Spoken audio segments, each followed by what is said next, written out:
So I'm going to be talking to you about atomic size and how it relates to the atom. So first thing first, what I'm expecting you to know is about the Bohr model of the atom. The idea of that as electrons are added, they are added to specific rings. They have particular orbits that they have around the nucleus. Okay, and remember the nucleus contains the protons. So if we're looking at atomic size, here is our general trend. Yes, this is a graph of the atomic size versus atomic number. Remember, atomic number is the number of protons, and if it's an atom, the number of protons and the number of electrons are the same.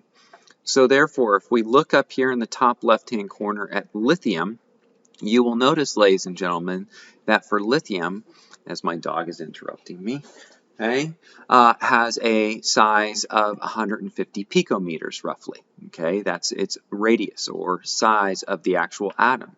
But as we go across the period, ladies and gentlemen, you will notice that the size decreases. Okay, but then all of a sudden when we get to neon, it shoots back up to sodium and then goes back down to argon. So the idea is that there's a trend. So the idea is we're trying to figure out why the trend is occurring. Okay? We can also see the trend here. We can compare and look at the first group, and we can see that at the very bottom, the smallest one is hydrogen. And then we can go up to lithium, sodium, potassium, rubidium, and cesium. They are all in the same group. Okay? And you can see the other elements and their trends as we go across. So the question is, why is this trend occurring? So again, we can look at this diagram, and if you notice, look on the left-hand side.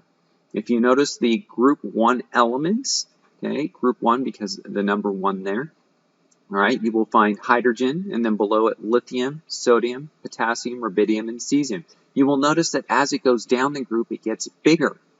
But as we go across a period, so if we look at 2, where lithium is, and go across from lithium, beryllium, boron, carbon, nitrogen, oxygen, fluorine, and neon, you will notice that it gets smaller. So again, the question is, why?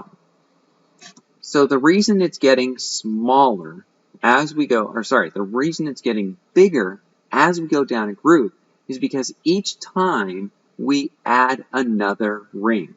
That ring means that we're putting the electrons further away from the nucleus. So if we look here at our example, I have hydrogen, lithium, and sodium.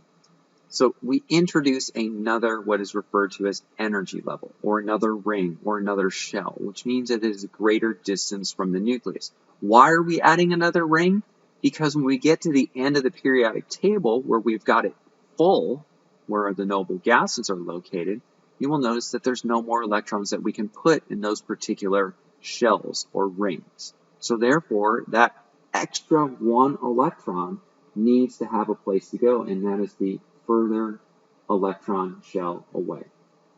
However, as we go across a period from left to right, you will notice that the size of the atom is decreasing.